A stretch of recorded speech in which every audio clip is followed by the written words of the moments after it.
Liisa, sa siin alustasid jutuga mingitest vabandustest. Minu meelest võiksid sa meie ees vabandada puhtalt selle eest, et nii ebaintelligentne jutt oli, et tuled meile põhjendama mingit seaduseelnõud, mida ise ka ütled, et ta ei muuda mitte midagi. Sellega, et 1700. aastatel päris orjuse ajal oli mingi vägistamislugu.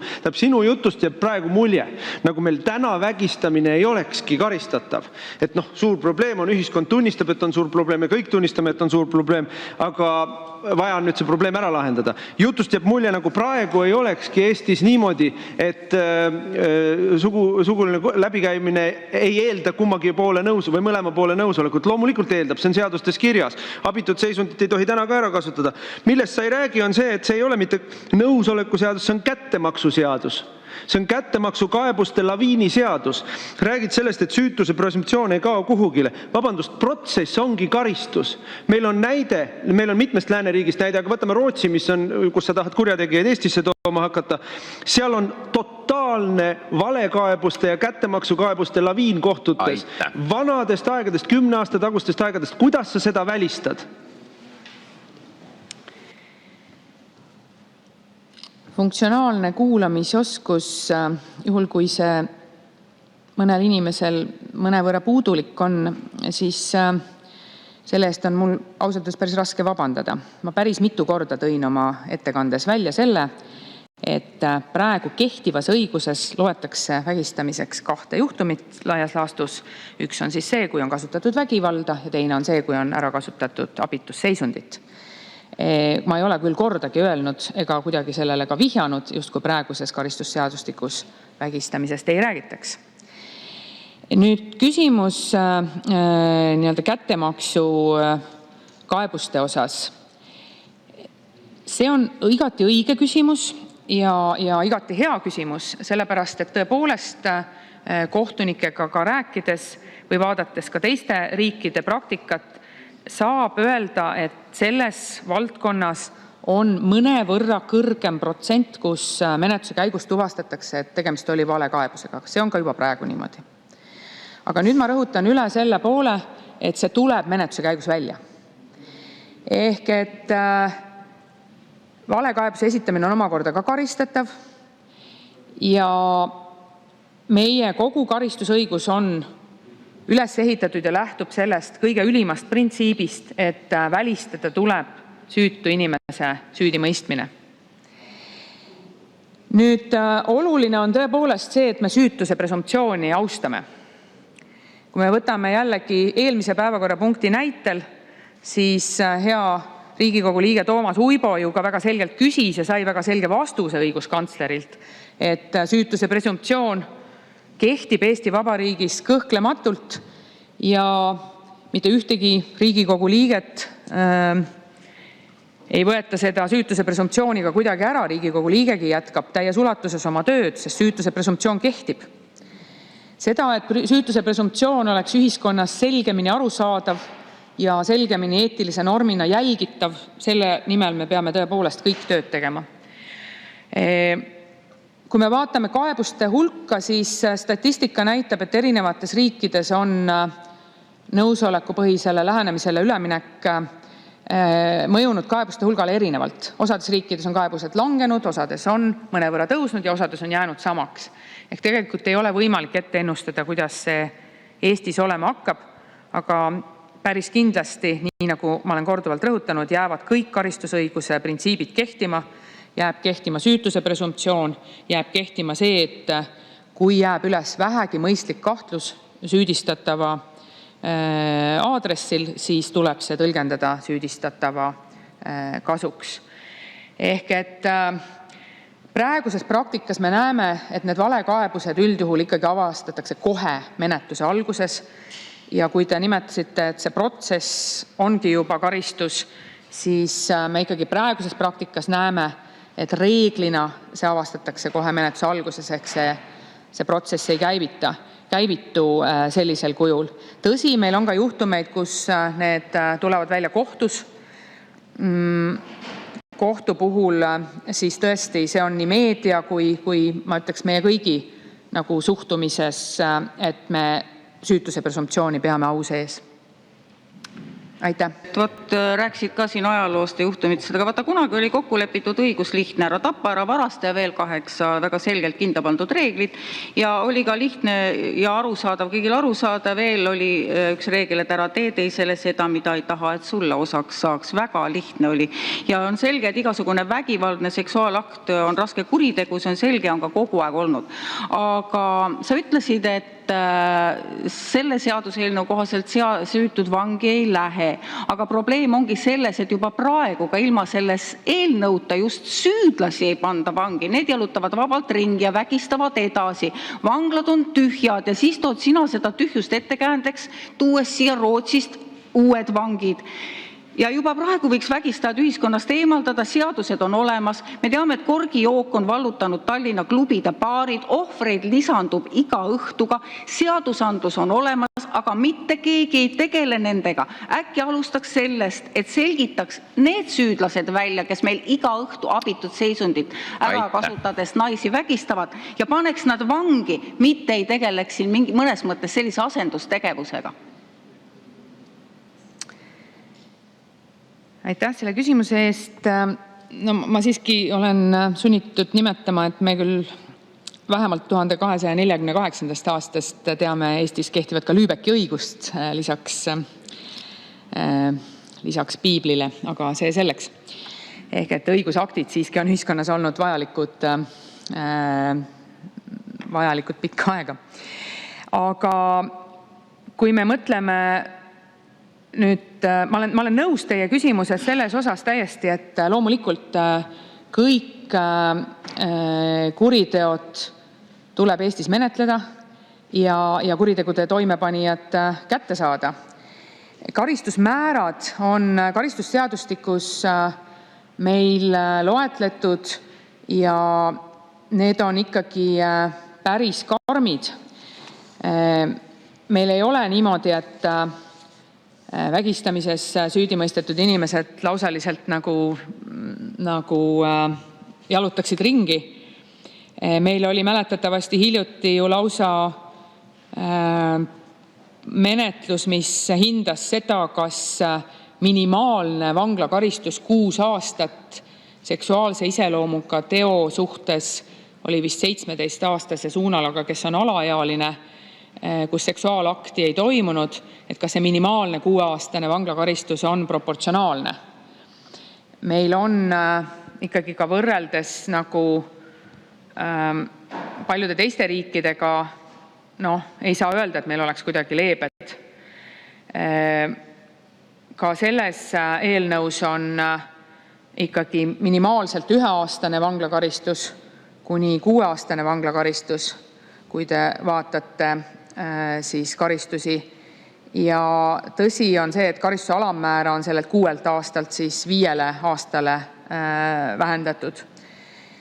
Nii et probleem, mida me koos tahaksime lahendada või millel me sooviksime paremat lahendust, on see, et me saame need kurjategijad kätte, need korgijoogi panijad kätte ja et selles osas need menetlused viiksid tulemusteni.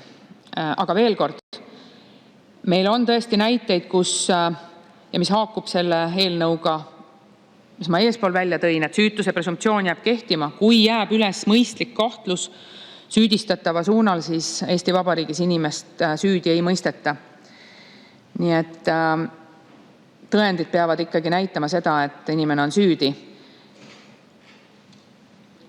Eesmärk ei ole vanglaid täita Eesti inimestega, pannes sinna inimesi, kes võib-olla on süütud. Eesmärk on, et iga süüdi mõistetu, kellele kohus on mõistnud vanglakaristuse, selle vanglakaristusega ikkagi vastavalt kohtuotsustele ära kannab. Kõiki otsuseid vanglakaristuse osas teeb ainult kohus. Seda ei tee keegi kõrvalt, et mulle see inimene ei meeldinud või minu arust peaks ta rohkem vangis istuma. Neid otsuseid teeb ainult kohus. Ja, mul on selles mõttes ettepanek, et äkki te osutate ka ministri tähelepanu sellele, et küsimustele vastates võiks jääda konkreetse küsimuse juurde. Mulle natukene tundub, et minister kuritarvitab seda asjaolu, et vastamisel ei ole määratud ajalist piiri ja sisuliselt laotab oma ettekande laiali tükkide haaval kõikidele küsimustele vastates. Mulle tundub, et diskussioon oleks tunduvalt viljakam, kui ikkagi on küsimus ja siis konkreetne vastus sellele küsimusele, mitte ettekande jätkamine küsimuse raames. Aitäh! Hea kolleeg, tõepoolest Riigikohuski on öelnud, et Riigikogu töö peab olema tõhus. Ja kõige tõhusam on ta siis, kui nii küsimused kui ka vastused on konkreetselt ja seotud selle konkreetse eelnõu ja konkreetse küsimusega. Aga nagu te väga õieti ka märkisite, et tõepoolest see on üsna selline erandlik, mis võib-olla tulevikus vajab reguleerimist, et küsimustele vastamisele tõepoolest tähtaeg ette nähtud ei ole. Vahet ei ole, kas selleks on minister või mõni Riigikogu liige. Et see on meile mõttekoht, et ma arvan, et summa summarum liigselt seda kuritarvitatud ei ole. Nii et aga printsiibis jah, ma seda pooldan. Lugupeetud ettekandja, te just ütlesite, et kui siis eelnõu on vastu võetud, et siis saab ka järeldusi hakata tegema. Tegelikult on neid järeldusi Rootsis ja mujal küllalt tehtud. On nimelt tehtud põhjalikke uuringuid, ülikooli uurimustöid, erinevaid analüüse. Oleksite võinud nendega enne tutvuda, kui sellise asja meile lauale toote. Et seal on räägitud väga palju juriidilisest kaosest, mida see seadus tekitab. Ehk siis olukord on juriidilises mõttes päris kehvaks läinud. Aga ma küsin teilt ka mõningaid andmeid, et rääkige näiteks kirjalikust vormist nõusoleku korraldamisel, et kuidas teie seda ette kujutaksite ja kuidas see käima peaks, et iga kord nõusolek eraldi või pikema aja peale ette ja kui tugev see paber peaks olema ja allkirjastatud või mitte. Aitäh! Seda eelnõud on pikalt ette valmistatud ja sealhulgas mitte ainult tutvutud erinevate riikide analüüsidega, vaid ka reaalselt kohtutud erinevate riikide institutsioonidega, kes õiguse mõistmisega tegelevad, et lisaks analüüsidele oleks ka rohkem vahetut informatsiooni. Rootsi kogemus siiski kokkuvõttes näitab ühemõtteliselt seda, et juurde on tõepoolest Rootsist tulnud süüdimõistmisi, aga need süüdimõistmised on olnud sellised, mis oleks olnud vägistamised ka enne nõusolekupõhise lähenemise muudatusi seaduses. Ehk siis see muutus, mis näiteks Rootsis toimus, oli see, et ohvrid söandasid rohkem pöörduda. Nad ei kartnud enam seda, et kas nad suudavad piisavalt tõendada vägivalla kasutamist näiteks. Ehk siis suudeti ikkagi inimväärikalt see menetlus läbi viia. Aga ma rõhutan üle, süüdimõistmised lisandusid juhtudes, mis oleks olnud vägistamised ka enne nõusoleku seaduse vastuvõtmist. Et seda on oluline kindlasti silmas pidada. Nüüd, eelnõus ei ole kuskil öeldud, et nõusolek peaks olema kirjalik. Sellist sätet eelnõu tekstis ei ole.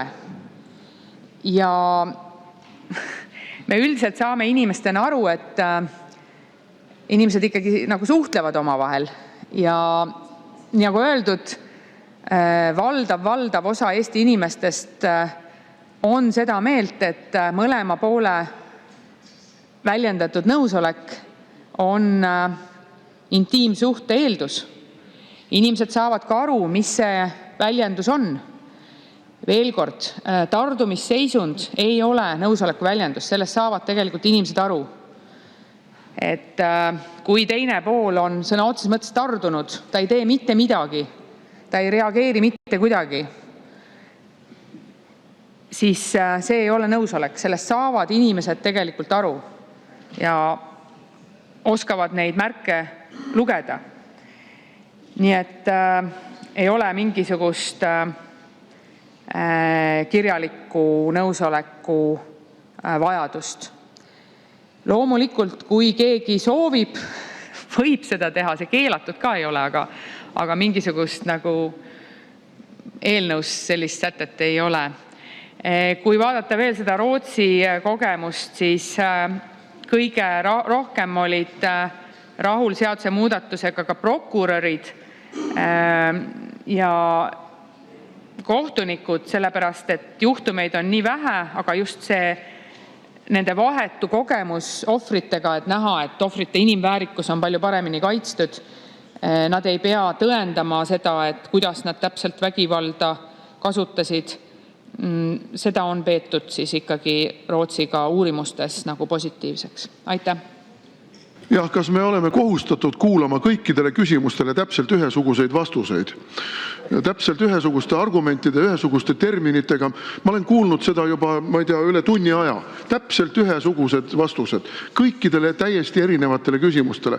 Kas puudub funktsionaalne kuulmisvõime või on lihtsalt ametnikud ette valmistanud selle plaadi, mida meile kogu aeg siis maha mängitakse, et võib-olla kutsuks korrale vastaja, et ta vastaks lühidalt ja ei raiskaks Riigikogu aega. Aitäh! No vastuse pikkus sõltub ikkagi ministri ettevalmistusest ja siin ma kuulsin mitmel korral Rootsi uuringutele viitamist, nii nagu Kanti küsis. Ja minister siis natuke laiendas seda, aga võib-olla jah, kontsentreeritumalt, aga see on ministri tunnetus, kui põhjalikult ta tahaks seda vastata. No nagu me õiguskomisjoniski rääkisime, nagu ma seal ka oma seisukohta väljendasin, minu arvates on tegemist väga problemaatilise eelnõuga just kriminaalmenetluse baaspõhimõtete vaatepunktist ja ennekõike seonduvalt sellega, et siin me näeme sellist hiilivat taganemist sellest baaspõhimõttest, mis on sätestatud ka põhiseaduse paragrahvis 22, et keegi ei ole kriminaalmenetluses kohustatud oma süütust tõendama. Nüüd, kui me vaatame esiteks sellele, et Tartu Ülikooli õigusteaduskond on ka juhtinud sellele tähelepanu ja öeldes, et ümberpööratust tõendamiskoormise kasutamine, millist plaani eelnõus küll eitatakse, kuid millisele jah-mudeli pooldajad sageli sisuliselt rõhuvad, ei saa kriminaalmenetluses kõne alla tulla lähtuvalt põhiseaduslikust printsiibist süütuse presumptsioonist. Mul hakkab aeg otsa saama, aga seletuskirjas on tegelikult ju nenditud, et juba praegu Eesti kohtupraktikas on peetud võimalikuks mõista inimesed süüdi üksnes kannatanu ütlustele tuginedes. Nüüd sellest ju nähtubki see, läheb mõni sekund üle, et kui süüdistatav tahab nüüd saada mitte süüdi mõistetud, siis ta peab hakkama ise tõendama oma enda süütust. Kuidas te seda kavatsete vältida, et niisugust taganemist põhiseaduse aluspõhimõttest ei tule? Aitäh! Samale küsimusele ma tõepoolest komisjonis juba vastasin ja kinnitan ka siin üle, olen tegelikult ka oma ettekandes seda mitu korda üle kinnitanud, et kõik karistusõiguse tuumprintsiibid säilivad. Seletuskirja me oleme täiendanud põhjalikult selles osas ja rõhutanud üle, et ei tule ümberpööratud tõendamist. Ei ole niimoodi, et süüdistatav peaks hakkama kuidagi tõendama, et tema ei ole seda tegu teinud.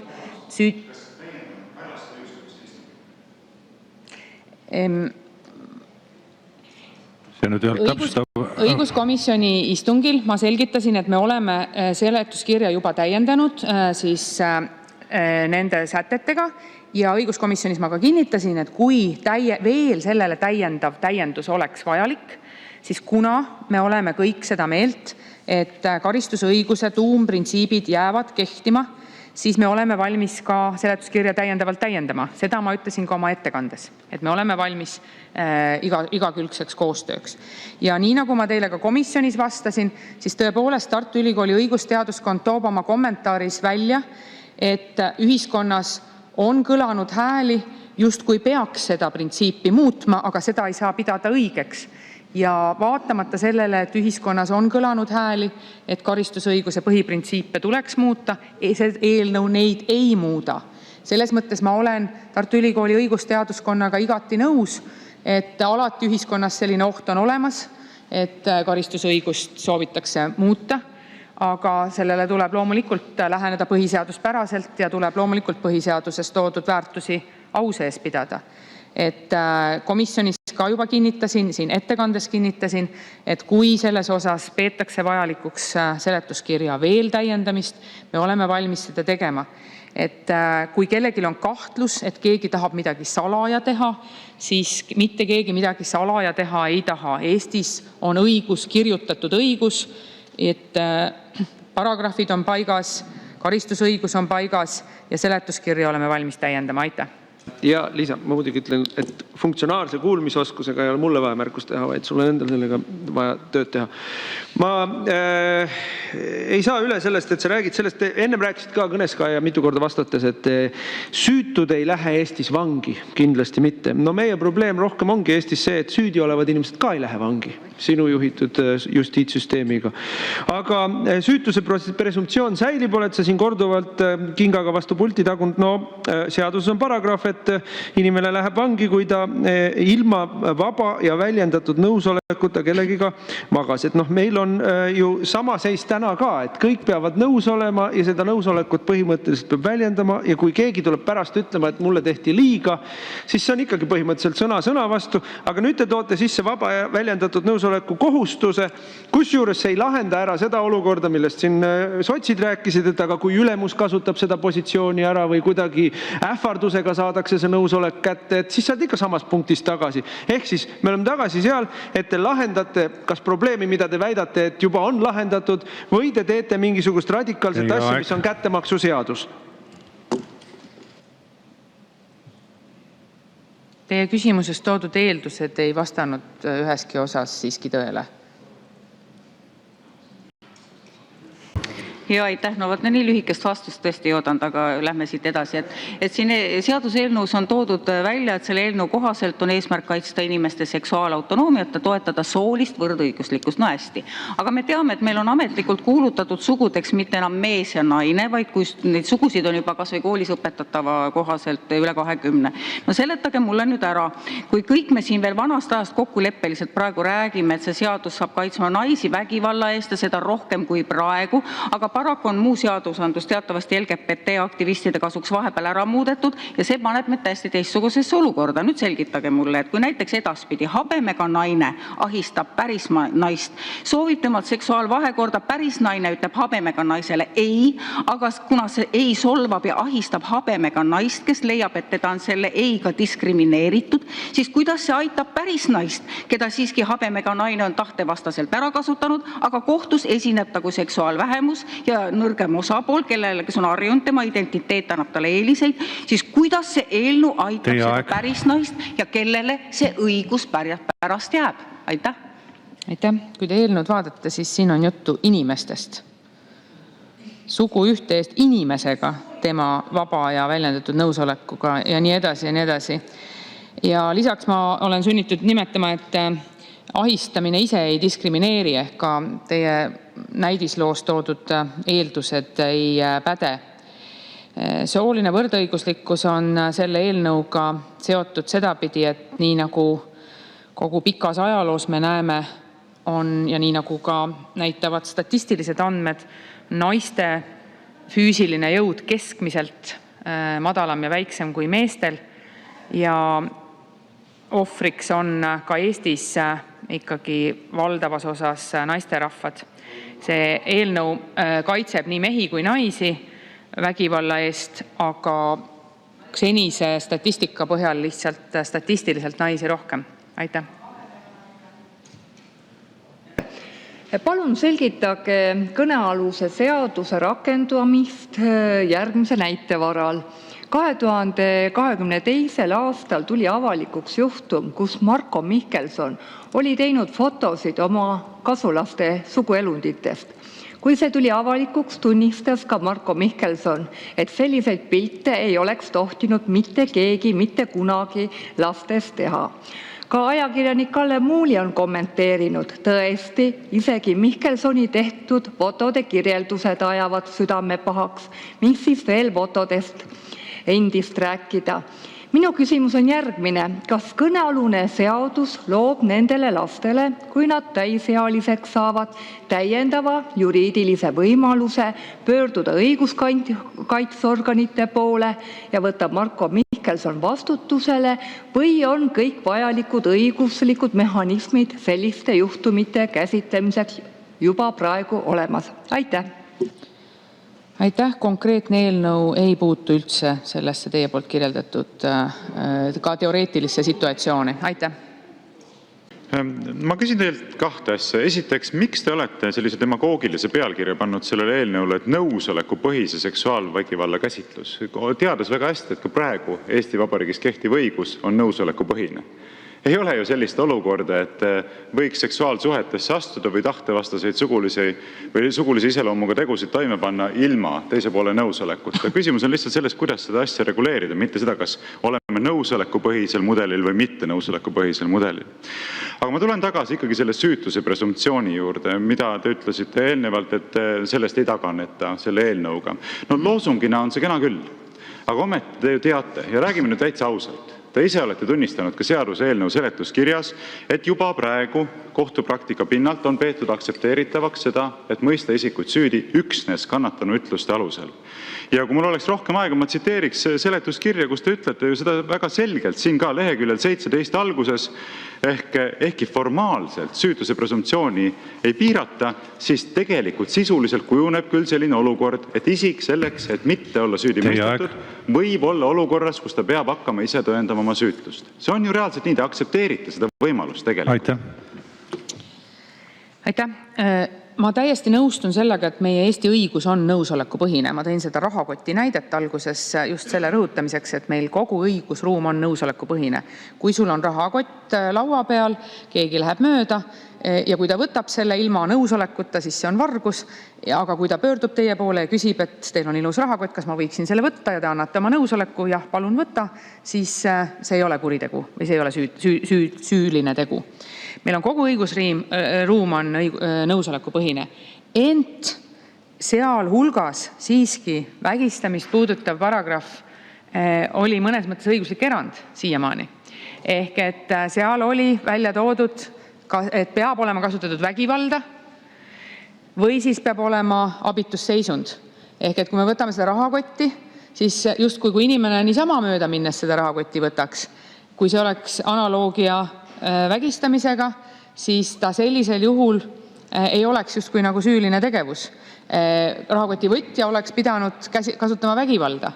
Et see on see muudatus, mida see eelnõu ju tegelikult toob ja selles mõttes ta liidab tõepoolest vägistamise üldises Eestis oleva nõusolekupõhise õigusruumiga. Nüüd, mis puudutab seda, kas süüdistatav peab andma ütlusi, kas ta peab ennast kaitsma, vastus on ei pea. Ja nagu ma ka rõhutasin, seda seletuskirja saab täiendada. Kui on siin see seletuskiri lehekülg 17, mida te siin välja toote,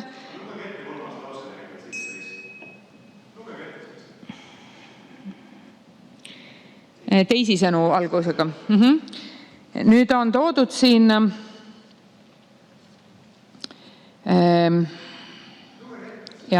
üks hetk ma vaatan, kus see mõte algab, et tegemist ei oleks sisuliselt välja rebitud lausega.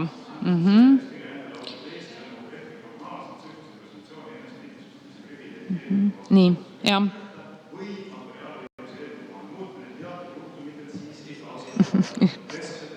Laseme ministril ette lugeda siis. Ja. Nii, vastavalt teie soovile loen selle ette. Senine, aga ma alustan siiski eelmisest lausest. Isegi üle-eelmisest. Üle-eelmine lause siis, see lõik arutab seda, et kas kannatanu ütlused on piisavad. Ja kas ainult kannatanu ütlustele tuginedes võiks senises kohtupraktikas või ka edaspidi isikut süüdi mõista. Ja siin on välja toodud, et ainuüksi kannatanu ütlustele tuginemine on iseäranis problemaatiline juhul, kui isik on kahtlustatavaks sattunud näiteks valekaebuse või uurimisasutuse vea tõttu. Senine kohtupraktika ei käsitle olukorda, kus süüteo koosseis sisaldab negatiivset tunnust ehk nõusoleku puudumist ja selle praktika jätkamine läheks vastuollu põhiseaduse paragrahvi 22 lõikes 2 sätestatuga, mille kohaselt ei ole keegi kohustatud oma süütust tõendama. Nii, ehk siis selle põhiseaduse säte on siin välja toodud.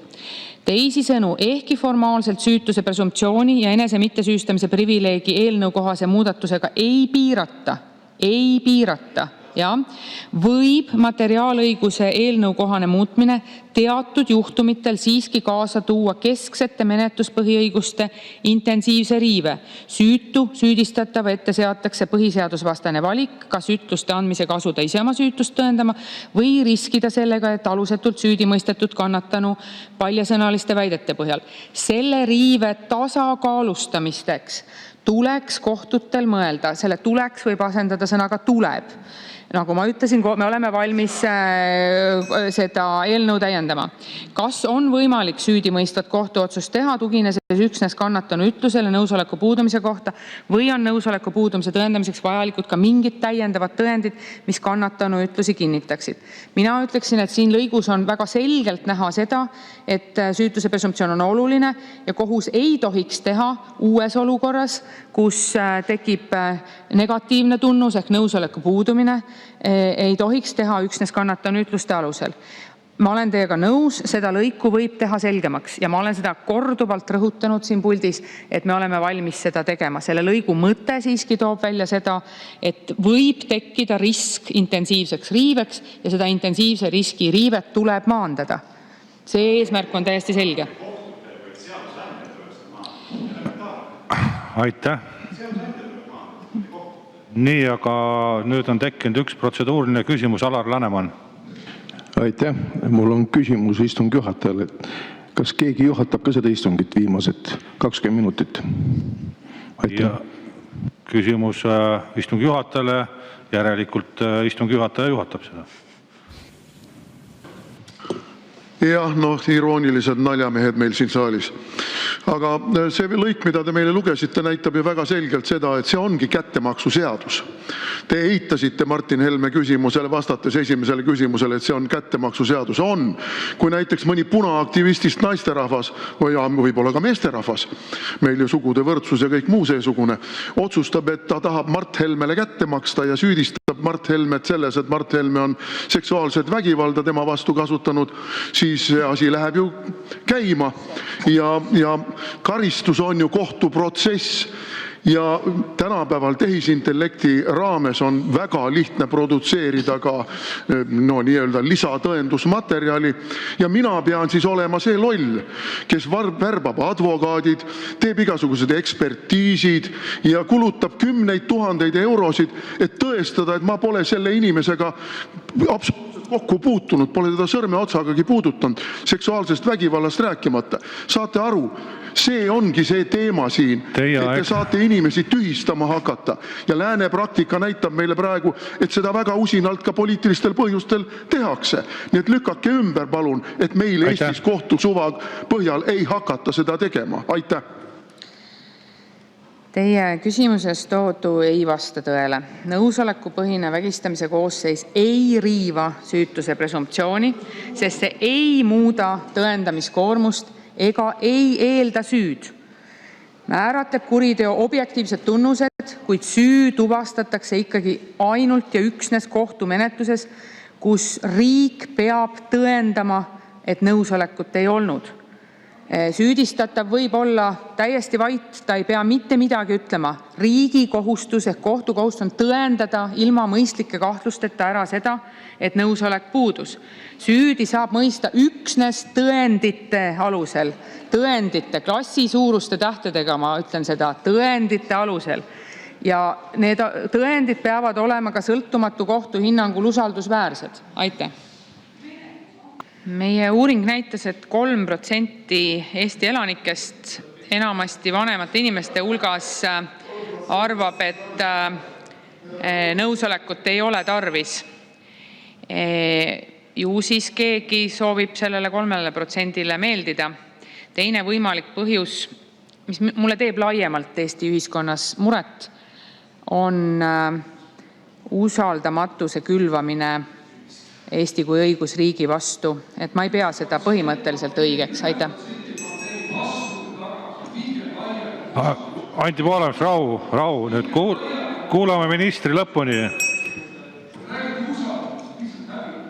Anti Poolamets, teil on ka küsimus. Anti Poolamets, teie küsimus. Ja siia ma tahtsin jõudagi, te räägite usaldusest, teil ei ole mandaati Eesti õigussüsteemi laiali lammutamiseks ja ümbertegemiseks. Lehtmelaste parteil ei ole mandaati. Teil ei ole 1,5%-ga mingisugust moraalset õigust laiutada siin ja üldse oma ametis istuda. Nii et alustame sellest, et astuge tagasi. Teiseks, kunagi ütles keegi ilusti, et keegi peab silma peal hoidma, et ta häid inimesi paljaks ei varastanud. Ehk kuidas Johanna-Maria Lehtme inimeste usalduse hävitas ja Ukraina toetamist kahjustas. Praegu me peame vaatama, et teie ei lammutaks Eesti normaalset õigussüsteemi. Normaalse abiga juba lammutasite ja sellepärast mul on küsimus.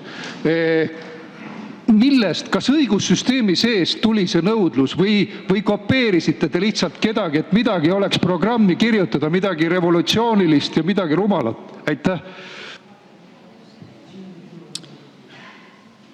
Uuringud näitavad siiski, et sellisele nõusolekupõhisele lähenemisele on laialdane toetus. Kahjuks näitavad uuringud ka seda, et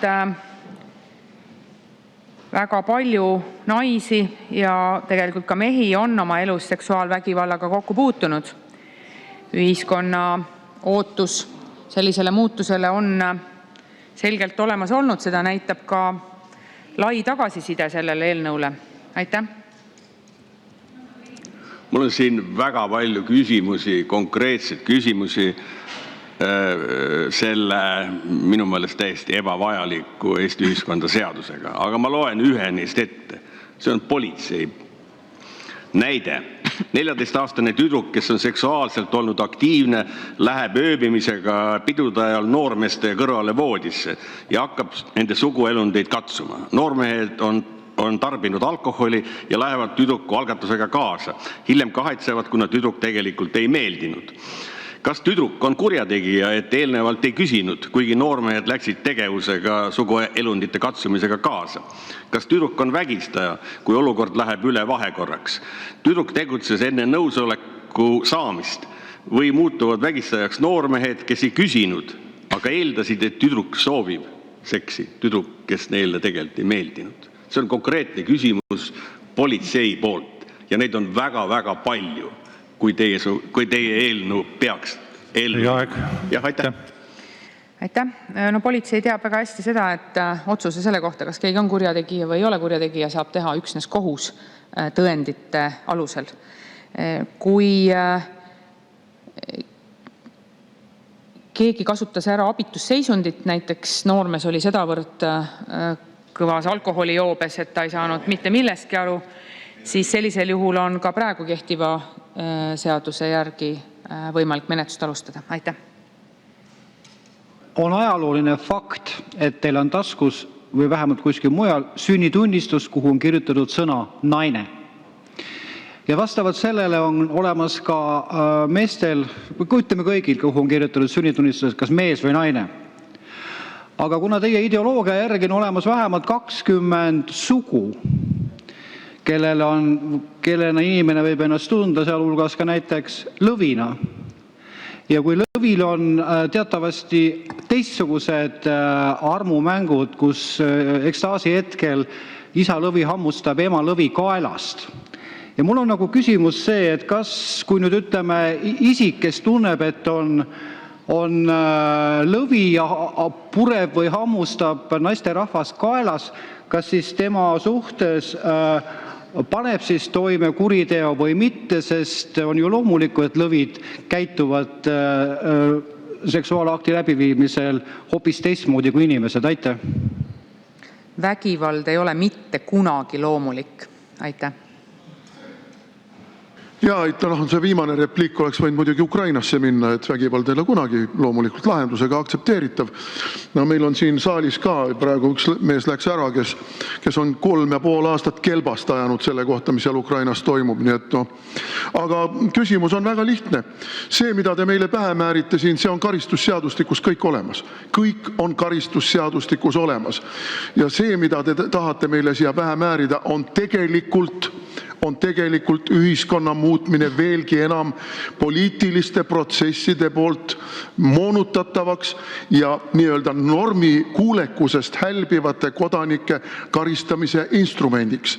Ja ükskõik missugust ilusat juttudega siin ei räägiks, fakt on see on poliitiliselt motiveeritud eelnõu, mille eesmärk on teatud teisiti mõtlejate tasalülitamine. Ja te ei veena meid absoluutselt ümber ja ükskõik mida ei räägi ka kõik need punaaktivistid ja normikuulekad tegelased siin, meid ei veena see ümber. Ja võtke see lihtsalt teadmiseks. Ma ei oska siin viisakalt väljenduda, aga nii lolli juttu, ma arvan, siin saalis ei peaks ajama. Meist keegi ei ole kaitstud olukordade eest, kus esitatakse alusetuid või pahatahtlikke süüdistusi või valekaebusi. Toon näitena Mary Krossi juhtumi, kus ta väitis, et EKRE sümboolikat kandvad mehed loopisid teda ja tema koera kividega. Ja menetluse käigus selgus, et tegu on valekaebusega. Vaatamata sellele juhtum lõpetati, kuigi see juhtum mõjutas arvatavasti ka valimistulemusi. Ja minu küsimus on, et kas selle seaduse rakendamisel on kavas karmistada ka valesüüdistuste või valekaebuste eest ette nähtud karistusi või kuidas hoida ära sellised olukorrad, kus tõepoolest inimesele tehakse valekaebus. Aitäh! Karistusseadustik paragrahv 319 reguleerib valekaebusi ja seal on karistused üsna karmid, ette on nähtud kas siis rahaline karistus või kuni 1-aastane vangistus, juhul kui valekaebusega koos loodi kunstlikult mingeid tõendeid, siis on võimalik 5 aastaks inimene vangi panna. Ja kui nüüd Riigikogul on tunne, et neid karistusmäärasid peaks veelgi tõstma, siis me kindlasti oleme kõik ühiselt valmis seda kaaluma, aga siiamaani ühiskonnas seda tunnetust ei ole olnud, et aastane kuni 5-aastane vanglakaristus on ühiskonna arusaama möödes olnud piisav karistusmäär. Aitäh! Mart Helme, küsimus istungi juhatajale. Jaa, kas siis istungi juhataja ka sai aru, et esineja nimetas mind lolliks? Ja kas see on aktsepteeritav, et minister, kes vastab küsimustele, nimetab küsijaid lollideks? Aitäh! Juttu nimetasin lolliks. Seda oskab minister öelda, mis ta selle vastusega mõtles, ja teie oskate öelda oma küsimusega. Ma arvan, et ei olnud kummaltki poolt ei lolli kasutamist ega selle sõnastuse ülemist teise tähenduse. Sõnastuses jah, aga kedagi isiklikult seda mina ei näinud, et oleks puudutanud.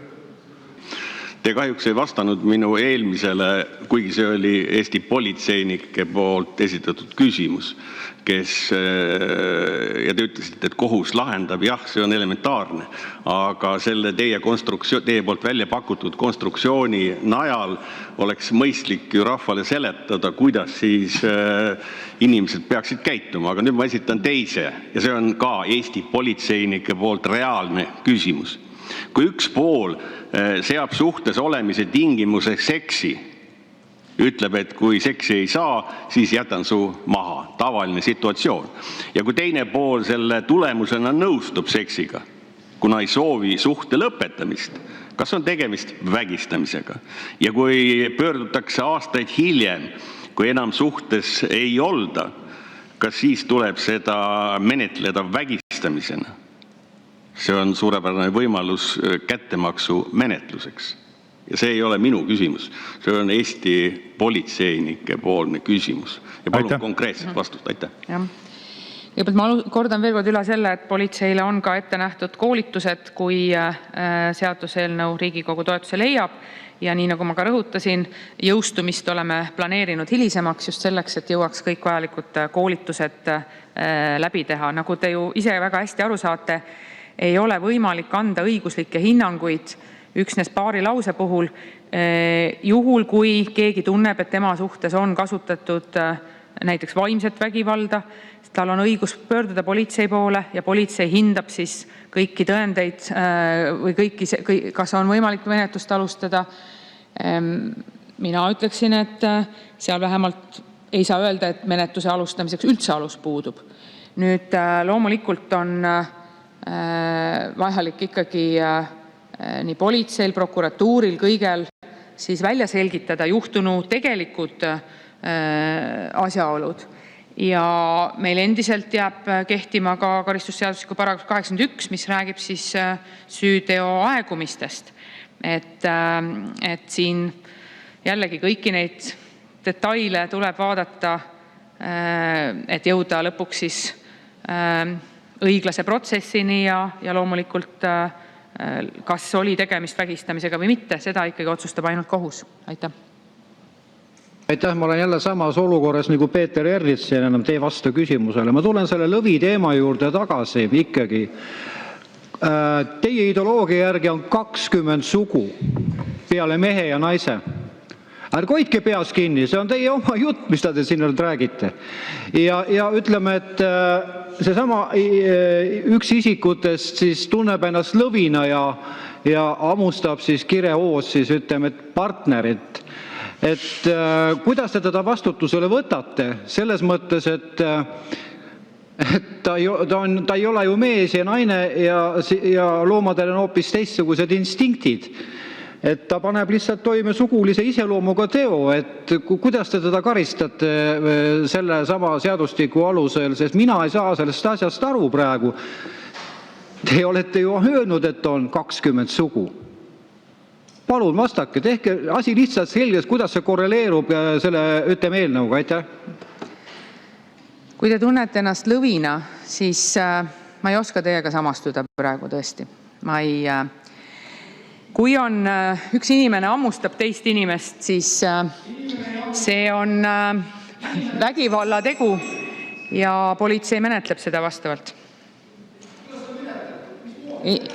Eelnõu kaitseb inimest. Tulen loomariigist siia eelnõu juurde tagasi. No Tartu Ülikooli õigusteaduskond on öelnud üsna lihtsasti ja otse. Puudub argumenteeritud selgitus selle kohta, miks kehtivat seadust on vaja muuta.